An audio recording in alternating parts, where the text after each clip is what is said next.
Shit.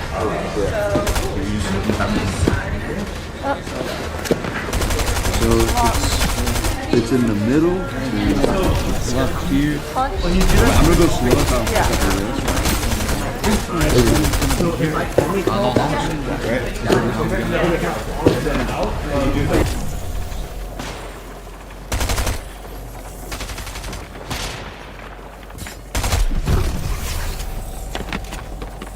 We're here with Mr. GiveybotFN. Peter, when did you realize you were playing this game way back in the day for your first tournament? 2021. 2021? What place did you get? How much earnings was that? Actually, it might have been 2020. In a contender cup, I made 250 yards.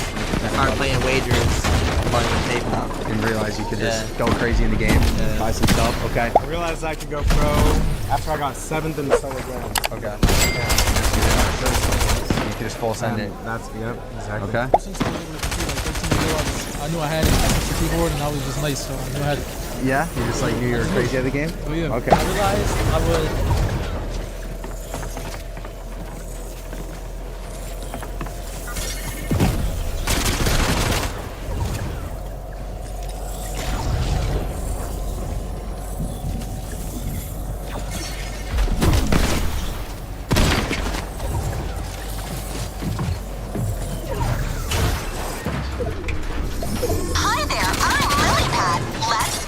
Get to know the Toy Story gang. Buzz is the... I'm Frank, professional chef and culinary instructor, and today I'm going to putting your mac and cheese in the oven tends to dry it out, and this method kind of avoids all that. My topping is straightforward, it's pretty easy. We're going to put our pan on medium heat. We're not going to go too high. I'm going to add my butter. The butteriness kind of mirrors that creaminess of the cheeses. It's going to coat those breadcrumbs and let them brown. I'm going to add my garlic while the butter is melting. Fresh garlic is going to give us a little crispiness because they're going to get crispy with the breadcrumbs. It's also going to give you a cleaner flavor than, say, a garlic powder. Once I start smelling that fragrant garlic, I'm going to add my breadcrumbs. They are panko breadcrumbs, which are just dried out Japanese breadcrumbs. It's not super fine. They have some chunkiness to them. So I'm going to add some salt, add some black pepper, a little bit of paprika, and then a little bit of cayenne. Stir this all up. Giving it a little shake. We're going to get a nice color from that paprika, a little bit of heat from our cayenne. Give it a shake so it doesn't burn. I think we're good though. Shut it off. Let's get it onto our tray. By putting it on a tray, it's going to basically stop it and rest it. And what I'm going to do is just spread these out so they cool quickly, put them aside, and then we're ready to top our mac and cheese. Using toasted breadcrumbs is a great alternative to get that crispy top without putting your mac and cheese in it. So now it's time to make my sauce. And if there's one special ingredient here that I use that is possibly out of the norm, it's this magic little thing. This is sodium citrate. It's a type of salt that will bind the fat and the proteins of the cheese together and make a super creamy sauce. So it's an emulsifier. An emulsifier is something that takes two things that don't normally stick together and it sticks them together. In our case here, it is fat and protein. This is the modern chef's secret weapon for creamy mac and cheese or cheese sauces in general. Sodium citrate is not only going to add a little bit of seasoning because it has salt and there's sodium, the citrate part is derived from citric acid. So it's going to add a little tang as well. If I don't have sodium citrate, I will just add some American cheese. That has sodium citrate and that's going to carry some of the sodium citrate properties to your finished sauce. Let's start with medium heat. Butter in the pan. I'm going to add my onions in, and I'm going to add a pinch of salt on those onions just to dry out some of that moisture. And we're just going to let these cook until they are translucent, not brown. I'm starting to see a little sizzle there. I'm going to add my garlic. And I always add garlic second just because onions take longer to cook, and we don't want to burn the garlic. So onions are starting to get there, starting to smell really good. And like I said, this adds a nice savory background to our dish. So my onions are getting translucent, and at this point I'm going to take my milk, all the milk goes in. So the milk here is just the base of our sauce. I usually do more sauce than I need. This sauce holds really well in the fridge. Plus, when I add it to the pasta, I like to have extra sauce. My milk is in there, and then I'm going to take my sodium citrate, and I'm going to let that dissolve. I'm going to hit this with a little black pepper right now. And I'm going to just bring it to a light simmer. I want my sodium citrate to dissolve, and I want my milk to get hot. If our milk isn't hot, our cheese is not gonna melt. My milk is hot now, and what I'm gonna start to do is whisk some of my cheese in. So a common mistake people will make at this point is they'll add all the cheese at once. And what that's gonna do is it's gonna cool our milk down, and the cheese is not gonna melt. So just sprinkle it in and whisk as you go. You just add slowly, add a little bit of my parm. A little more cheddar.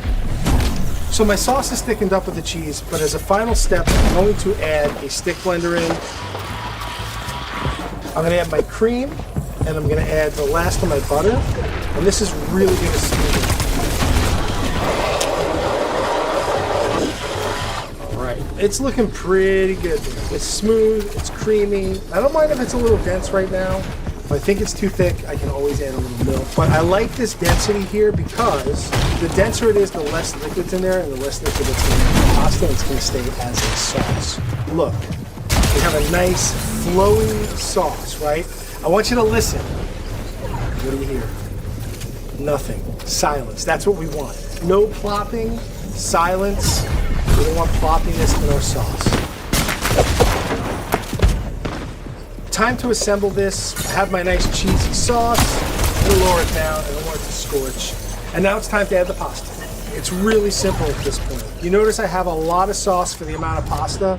Like I said, I like double the amount of sauce. I do think it makes it extra creamy and delicious. So all I'm gonna do now is stir in my pasta and make sure I get it hot. Look at that.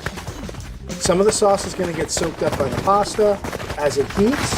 So we could eat it just out of the pot, but I'm gonna put it into a serving container just so that I can serve it with my delicious crispy topping. So the elbows that we used, the cheese is getting into all the cracks and crevices. And then I have my prepared breadcrumbs from earlier. We wanna get some crunchiness in every bite without drying out our pasta. And done, easy peasy. So my mac and cheese is ready to go. I think it looks spectacular. There's only really one more thing to do right now is to taste. So I'm gonna take a little here.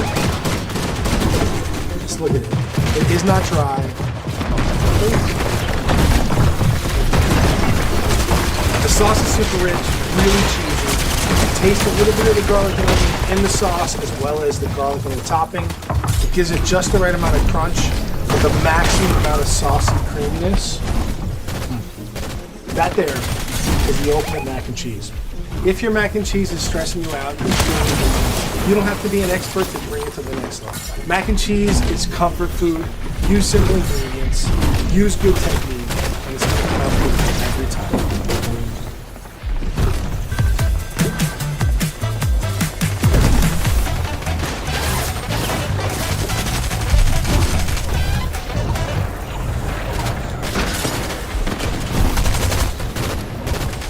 I'm Frank, professional chef.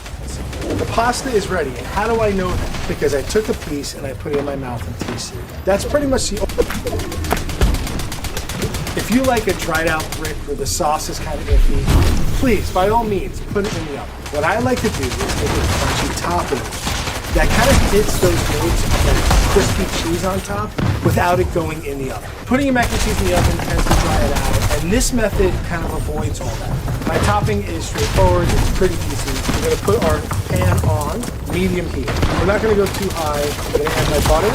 The butteriness kind of mirrors that creaminess of the cheeses. It's gonna